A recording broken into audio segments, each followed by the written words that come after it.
यानी bill to मतलब क्या हो गया, हम बिल तो करेंगे इसके नाम से, बट सामान जैसे बोलते हैं combination of 2 and 3। Hi everyone, आप सभी का और एक नई वीडियो में स्वागत है। तो दोस्तों, अगर आप भी एक अकाउंटेंट हैं या फिर अकाउंटेंट बनने की तैयारी कर रहे हैं तो आज का वीडियो आपके लिए बहुत ही ज़्यादा इन्फॉर्मेटिव होने वाला। देखिए, आज की इस वीडियो में मैं आपको इंटरव्यू लेवल से लेके एडवांस लेवल तक बताने वाला हूँ ईवी बिल के बारे में। यानी कि मेरा सिंपली देखिए, मेरा यही आज की इस वीडियो में मैंने इतना कुछ डिटेल बताया हुआ है वीडियो में, ठीक है, कि आपको यूट्यूब में कहीं भी ऐसा वीडियो देखने को नहीं मिलेगा, मेरे से दावा है। अगर आपको कहीं मिलता है तब मुझे जरूर इन्फॉर्म करिएगा, ठीक है। तो आज के वीडियो ईवी बिल के रिगार्डिंग है, एकदम बेसिक्स जितना भी इसके रिलेटेड क्वेश्चन है जो कि मैंने रियल लाइफ में मैंने फेस करा हुआ है, ठीक है, वो सब चीज़ों को मैं आपके साथ इस वीडियो में शेयर कर रहा हूँ, ठीक है। तो आप लोग इस वीडियो को लास्ट तक देखिएगा। आप लोग को इस वीडियो को देखने के बाद जितने भी डाउट्स है ईवी बिल के रिगार्डिंग, सारा डाउट्स क्लियर हो जाएगा। ईवे बिल, ठीक है। देखिए, सबसे पहले हम समझते हैं कि what is e way bill and why we made it and it is required to made, ठीक है। देखिए, सबसे पहले ईवे बिल आखिर है क्या। देखिए, ईवे बिल जो है एक तरह से इलेक्ट्रॉनिक डॉक्यूमेंट हो गया, जो कि आपको ईवे बिल पोर्टल से आप बना सकते हैं, या फिर आप चाहे तो टेली का जो सॉफ्टवेयर है वहाँ से भी आप इसको ईवे बिल को बना सकते हैं, ठीक है। दूसरा चीज़, वाई वी मेड इट, यानी कि इसे हम क्यों बनाते हैं। देखिए, जब भी हम किसी गुड्स का मूवमेंट करते हैं, ठीक है, जैसे किसी गुड्स को हम कहीं यहाँ से लेके कहीं और जा रहे हैं, ठीक है, तो आखिर हमें जब सामने वाले पुलिस वाले होते हैं, सेल टैक्स वाले होते हैं, उन लोग को पता कैसे चल पाएगा कि आखिर इस व्हीकल में क्या सामान जा रहा है और कहाँ जा रहा है, कहाँ से आ रहा है, ठीक है। तो ईवी बिल में क्या होता है, सारा कुछ मेंशन रहता है कि ये गुड्स है, ये यहाँ से सामान जा रहा है एंड इस डेस्टिनेशन तक जा रहा है, यानी कि सब कुछ उसमें लिखा रहता है, ठीक है। प्लस ईवी बिल के अंदर एक वैलिड टाइम भी रहता है, यानी कि आपको इतना टाइम के अंदर गुड्स को वहां तक पहुंचाना है, ठीक है। यानी कि क्यों बनाया जाता है, आपको समझ में आ गया, ताकि इससे जो गलत काम होते हैं ना, कि जैसे कि कुछ भी तस्करी हो गया, कुछ भी गलत चीज लेके जा रहे हैं लोग, उस सबको रोक सके वहां पे। तो ईवे बिल में उस सब पूरा मेंशन रहता है, डिटेल्स कि गुड्स क्या लेके जाया जा रहा है, ठीक है। उसके बाद it is required to made, yes it is required, but कुछ केसेस में रिक्वायर्ड है। क्या केसेस है, हम लोग आगे उसको अभी देखेंगे। इसके लिए कुछ कंडीशंस भी है, आगे हम लोग स्टेप बाय स्टेप सब चीज देखेंगे। समझ में आ गया आपको इतना तक, ओके। अब देखते हैं यहाँ पे रेगुलर ईवे बिल। देखिए, ईवे बिल जनरली 4 टाइप का बनता है, जैसे कि आपको मैंने इसके पिछले वीडियो में बताया था प्रैक्टिकली, आज मैं बता रहा हूँ आपको थियोरेटिकली, ठीक है। चलिए, सबसे पहले बात करते हैं रेगुलर ईवे बिल के बारे में।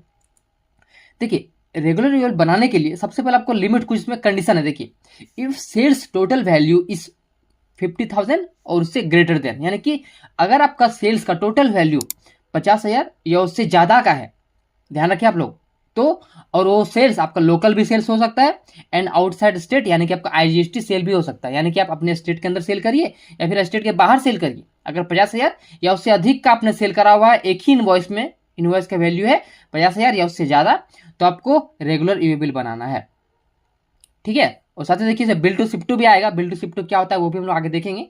सिंपल समझिए कि अगर आपका 50,000 या उससे अधिक का आपने इनवॉइस बनाया हुआ है तो आपको ईवे बिल बनाना कंपलसरी है, ओके। चाहे आप लोकल सेल करें या फिर आप आईजीएसटी सेल यानी कि आउटसाइड स्टेट में सेल करें, ओके। नेक्स्ट देखते हैं यहाँ पे, if sales total value is greater equal to 1 rupees. देखिए, अगर आप 1 रुपए या उससे अधिक का सेल करते हैं, कहाँ पे, आउटसाइड स्टेट, यानी कि अपने स्टेट के अलावा दूसरे स्टेट में अगर सेल करते हैं, तो अगर आप 1 रुपए का भी सेल तो भी आपको जो है ईवे बिल बनाना कंपलसरी है। ध्यान देंगे आप लोग, ठीक है। क्योंकि देखिए, जब गुड्स का मूवमेंट एक स्टेट से दूसरे स्टेट में होता है तो बीच में सेल टैक्स होते हैं, सेल टैक्स वाले रोकेंगे और पूछेंगे आपसे, तो इसलिए आप ईवे बिल बना दें। देखिए, ईवे बिल बनाना फ्री होता है, ठीक है, तो आपको बनाने में बिल्कुल भी संकोच नहीं करना है, फ्री है, आप बना दीजिए। अगर आप स्टेट, एक स्टेट से दूसरे स्टेट में गुड्स को ट्रांसफर कर रहे हैं उस टाइम, सेल कर रहे हैं उस टाइम, ठीक है, ओके। आगे बढ़ते हैं। If you split invoices of any party into many invoices. देखिए, इसका मतलब ये हुआ कि सपोज कोई पार्टी है जिसका इनवॉइस का वैल्यू कितना है, 50K है, उसको आपने क्या किया, ईवे बिल ना बनाने के डर से आपने क्या किया, उसको अब 5 इनवॉइस में कन्वर्ट कर दिया, यानी कि 10,000 10,000 10,000 करके आपने एक ही इनवॉइस को 5 इनवॉइस में स्प्लिट कर दिया, ठीक है, सेम पार्टी के नाम से। तो उस केस में भी आपको ईवे बिल बनाना कंपलसरी है, ध्यान देंगे आप लोग, ठीक है। लेकिन हाँ, अगर आप उसी इनवॉइस को जो स्प्लिट किया आपने, अगर आपने अलग अलग पार्टी का नाम दिया हुआ है, सपोज एक का नाम सोहन, एक का मोहन, एक का श्याम, एक का बलराम, अगर आपने अलग अलग नाम दे दिया स्प्लिट करने के बाद 5 इनवॉइस में, तो फिर आपको ईवे बिल बनाना कंपलसरी नहीं है। इस सब का आप लोग ध्यान देना है, ठीक है। चलिए, चाहे देखिए वो केस रेगुलर भी हो सकता है, बिल टू शिफ्ट भी होगा, तो भी आपको बनाना कंपलसरी है। बिल टू शिफ्ट क्या होता है हम लोग आगे देखेंगे एग्जाम्पल के साथ। यहाँ तक आपको क्लियर हो गया? ओके, आगे बढ़ते हैं। नेक्स्ट यहाँ पे don't make cash bill more than 49,999, यानी कि आपको कैश में बिल 49,999 से ऊपर का नहीं बनाना है। क्यों नहीं बनाना है? क्यों, देखिए आप सभी को मालूम होना चाहिए 50,000 या उससे अधिक का जब आप सेल करते हैं तो आपको ईओ बिल बनाना कंपलसरी होता है, राइट। तो देखिए कैश बिल आप जब बनाते हैं तो कैश बिल में बताइए आप किसका ईओ बिल जब बनाएंगे तो किसका नाम देंगे वहां पे, और वहां पे किसका एड्रेस देंगे बताइए। इस केस में क्या होता है, आपको कैश का बिल जो है कोशिश कर रही है कि 40,000 तक या 30,000 तक का ही बनाना है कैश का बिल, उससे ऊपर ना ही जाए, ठीक है। अगर ऐसा कुछ केस आ रहा है तो किसी का नाम लिख के उस बिल को बना दे, अच्छा रहेगा, ठीक है। ओके, आगे बढ़ते हैं। नेक्स्ट यहाँ पे हेयर 2 पर्सन्स आर इन्वॉल्व। देखिए रेगुलर ईओ बिल में क्या होता है, 2 पर्सन्स इन्वॉल्व होते हैं, ठीक है। हम लोग आगे देखेंगे। अभी एग्जाम्पल बहुत ही अच्छा मैंने एग्जाम्पल लेकर आया आप सभी के लिए, जहाँ पर आप लोग उस एग्जाम्पल को देखने के बाद दुनिया में किसी भी और एग्जाम्पल को देखने की जरूरत नहीं पड़ेगा, आपको इतना अच्छा दिमाग में बैठ जाएगा कि आपको कभी भी नहीं भूलेंगे, ठीक है। मैंने ऐसा एग्जाम्पल आपको सामने लाया हुआ है, ठीक है। आगे थोड़ा वेट करिए आप लोग। तो यहाँ पे क्या है, रेगुलर ईओ बिल में 2 पर्सन्स इन्वॉल्व होते हैं। पहला हो गया सेलर, दूसरा हो गया बायर, ठीक है। बस 2 ही पर्सन इन्वॉल्व होते हैं। ओके, आगे देखते हैं। अब बात करते हैं बिल टू शिप टू क्या होता है। देखिए बिल टू शिप टू में क्या होता है, if buyer is different and consigning is different, यानी कि खरीदने वाला कोई और है और सामान जो मिलेगा वो कोई और है। मैं आपको एग्जांपल देता हूं। देखिए हेयर 3 पर्सन्स आर इन्वॉल्व, यहाँ पे क्या होता है 3 पर्सन इन्वॉल्व होते हैं, ठीक है। अभी तक आपको अगर समझ में नहीं आया कि बिल टू शिप टू क्या होता है, रेगुलर क्या होता है, तो अब समझ में आएगा। देखिए मैं आपको एग्जाम्पल दे रहा हूँ। अब देखिए यहाँ पे रेगुलर ईओ बिल में क्या होगा, देखिए जैसे कि एक दुकान है, ठीक है, दुकान है, उसके बाद से क्या है एक कस्टमर है, जो कि सुपरमार्केट क्या है एक कस्टमर हो गया। तो हम लोग देखिए ईओ बिल कैसे बनाते हैं, सिंपली जो हमारा शॉप है यानी कि ये वाला दुकान, ये डायरेक्टली जो है ईओ बिल इशू कर देगा इसके नाम से, देखिए, एंड सामान इसके पास भेज देगा, ठीक है। यानी कि ईओ बिल हमने इशू किया हुआ डायरेक्ट अपना जो कस्टमर है उसके पास डायरेक्टली हमने इशू कर दिया एंड सामान को उसके पास भेज दिया। इसे बोलते हैं हम लोग रेगुलर ईओ बिल। यानी कि जो बायर एंड सेलर कितना इसमें पर्सन इन्वॉल्व हो गया, बस 2 पर्सन इसमें इन्वॉल्व हुआ, ठीक है। रेगुलर के केस में 2 पर्सन इन्वॉल्व होता है, बायर सेलर। समझ में आया? ओके, आगे बढ़ते हैं। नेक्स्ट है बिल टू शिप टू। देखिए बिल टू शिप टू में क्या होगा, जैसे कि हमारा शॉप है, ठीक है, फिर हमारा ये कस्टमर हो गया, ठीक है। अब देखिए यहाँ पर और एक कस्टमर आ गया है, ये हो गया थर्ड पर्सन, यानी कि जैसे मैंने आपको दिखाया ना बिल टू शिप टू में 3 पर्सन आर इन्वॉल्व, तो यहाँ पे देखिए 3 पर्सन इन्वॉल्व हो गया, ठीक है। बिल टू शिप टू देखिए क्या होता है, बिल टू यानी बिल टू मतलब क्या हो गया, हम बिल तो करेंगे इसके नाम से बट सामान जाएगा कहाँ पे, देखिए सामान जाएगा इसके पास, यानी कि हम बिल करेंगे इसके सुपरमार्केट को बिल करेंगे एंड सामान कहाँ भेज देंगे इसके पास, क्योंकि ये कौन है, तो ये देखिए सुपरमार्केट का ये जो कस्टमर है। समझ में आया? यानी बिल टू बिल हमने किया इसके नाम से, शिप टू सामान कहाँ भेजा, हमने सामान भेजा कस्टमर के पास, इसे बोलते हैं बिल टू शिप टू का केस। अब आपको समझ में आया होगा। अब देखिए यहाँ पे और भी आता है ऑप्शन, ईओ बिल जब बनाएंगे आप लोग तो आप पोर्टल पे आपको ये सब देखने को मिलेगा, बिल फ्रॉम डिस्पैच फ्रॉम। अब देखिए ये क्या होता है, तो देखेंगे इस पे बिल फ्रॉम मतलब बिल हम कहाँ से करेंगे, ये हमारा बिलिंग हो गया, सिंपल समझिए हमारा मेन शॉप हो गया। अब देखिए हमारे पास और एक शॉप है, मेरा और एक शॉप है, ठीक है। तो मेरे इस गोडाउन में क्या या फिर इस शॉप में क्या वो सामान नहीं है, स्टॉक नहीं पड़ा हुआ है, तो हम क्या करें बिल तो इसी नाम यहाँ पे बनाएंगे, सामान हम यहाँ से डिस्पैच करेंगे, ठीक है। तो यहाँ पे देखिए क्या होगा, एंड सुपर मार्केट यहाँ पर है, देखिए। तो यहाँ पर इस केस में क्या होगा, बिल फ्रॉम हम लोग बिल यहाँ से बना दिए, बट डिस्पैच हमारा सामान डिस्पैच यहाँ से होगा एंड कहाँ जाएगा, हमारे कस्टमर के पास जाएगा। इसे बोलते हैं बिल फ्रॉम डिस्पैच फ्रॉम। समझ में आया? ओके, आगे देखते हैं। नेक्स्ट और एक होता है कॉम्बिनेशन ऑफ 2 and 3। अब देखिए इसमें क्या होगा, हमारा शॉप है मेन शॉप, ओके, फिर और एक शॉप है सेकेंडरी शॉप हो गया, ओके।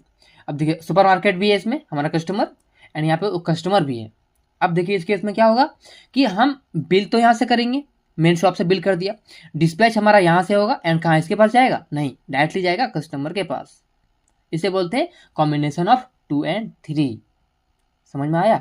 बहुत ही इजी तरीका है और मैंने कोशिश किया आपको अच्छा से अच्छा एग्जाम्पल देके आपको समझाने। आगे बढ़ते हैं। अब यहाँ पे देखिए और होता है फॉर क्रेडिट नोट।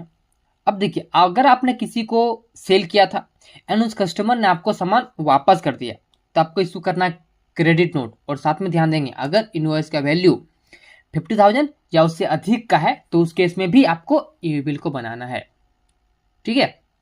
और देखिए जो क्रेडिट नोट का केस होता है, यहाँ पर हो सकता है आपका जो सामने वाला पार्टी है जो आपको सामान वापस कर रही है वो भी बना सकती है।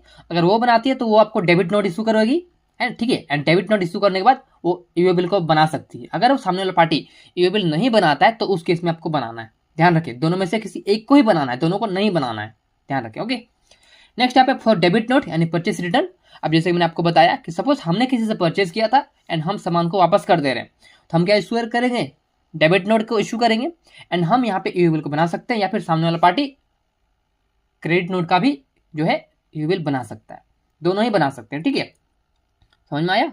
आगे आगे पार्ट बी अपडेट। अब देखिए पार्ट बी क्या होता है। देखिए जब भी हम किसी गुड्स को कस्टमर तक लेके जाते हैं, ठीक है, हो सकता है रास्ते में गाड़ी खराब हो गया या फिर गाड़ी एक्सीडेंट हो गया, कोई भी कारण से क्या होता है, हम व्हीकल को चेंज करते हैं, दूसरा व्हीकल में सामान को लोड करते हैं एंड कस्टमर तक पहुंचाते हैं। उस केस में क्या होता है, पार्ट बी अपडेट करना होता है। क्योंकि देखिए पार्ट बी में क्या होता है, जैसे कि ईवे बिल बनाया हमने, ठीक है, तो ईवे बिल में क्या होता है, वहाँ पे पार्ट ए पार्ट बी होता है। पार्ट बी पे व्हीकल का डिटेल होता है कि इस व्हीकल में सामान लेके जाया जा रहा है, बट रास्ते में क्या हो गया, गाड़ी खराब हो गया, तो उसमें पार्ट बी अपडेट करने का मतलब ये हुआ कि हम लोग व्हीकल नंबर को वहाँ पे एक अपडेट कर देंगे कि पहले इस व्हीकल में जा रहा था, अब इस व्हीकल में गुड्स जो है हमारे कस्टमर तक जा रहा है।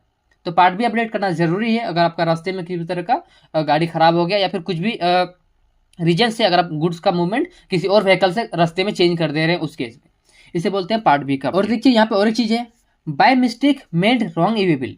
अब ऐसा कई बार होता है कि हम लोग गलती से ईवे बिल को गलत बना देते हैं, तो उस केस में क्या करेंगे, तो जब भी ऐसा केस होता है तो आपको सिंपली इमीडिएटली आपको उस ईवे बिल को कैंसिल कर देना एंड फिर आपको जाकर नया ईवे बिल बनाना है। ध्यान रखें आप लोग। तो ये था कुछ जानकारी ईवे बिल के बारे में।